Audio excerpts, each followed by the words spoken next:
বাংলাদেশের আলোচিত এবং প্রশংসিত অভিনেত্রী রাফিয়াত রশিদ মিথিলাকে বিভিন্ন সময় নানা রকম চরিত্রে দক্ষ অভিনয় করতে দেখা গেছে।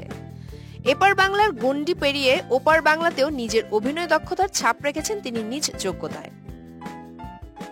মেধাবী স্টুডেন্টের পাশাপাশি অভিনেত্রী হিসেবেও তিনি যে অসাধারণ তার উদাহরণ তিনি রেখে আসছেন অনেক কাল ধরেই।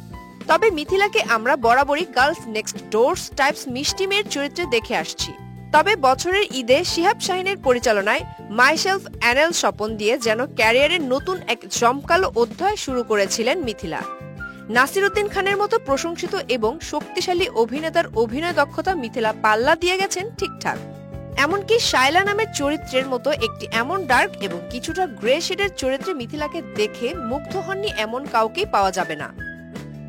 এই ঈদে বড় পর্দায় মিথিলা হাজির হয়েছিল গিয়াসউদ্দিন সেলিমের ড্রিম প্রজেক্ট কাজল রেখা সিনেমা নিয়ে।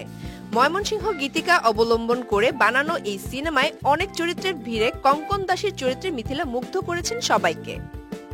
লোভী, প্রতারক এবং নানা রকম কারসাজি করা একটি অনৈতিক চরিত্র কঙ্কন দাসীর প্রশংসা করেছেন যারাই সিনেমাটি দেখেছেন।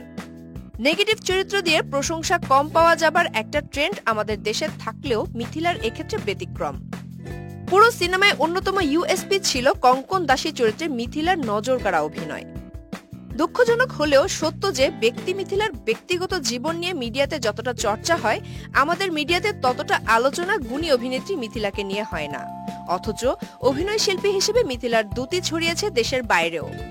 সম্প্রতি ওপার বাংলায় ও অভাগী সিনেমার জন্য দাদা সাহেব ফালকে অ্যাওয়ার্ডে সেরা অভিনেত্রীর পুরস্কারও পেয়েছেন তিনি। স্বাভাবিকভাবেই তার এই প্রাপ্তি প্রতিটি বাংলাদেশি মানুষের কাছে আনন্দের এবং গর্বের।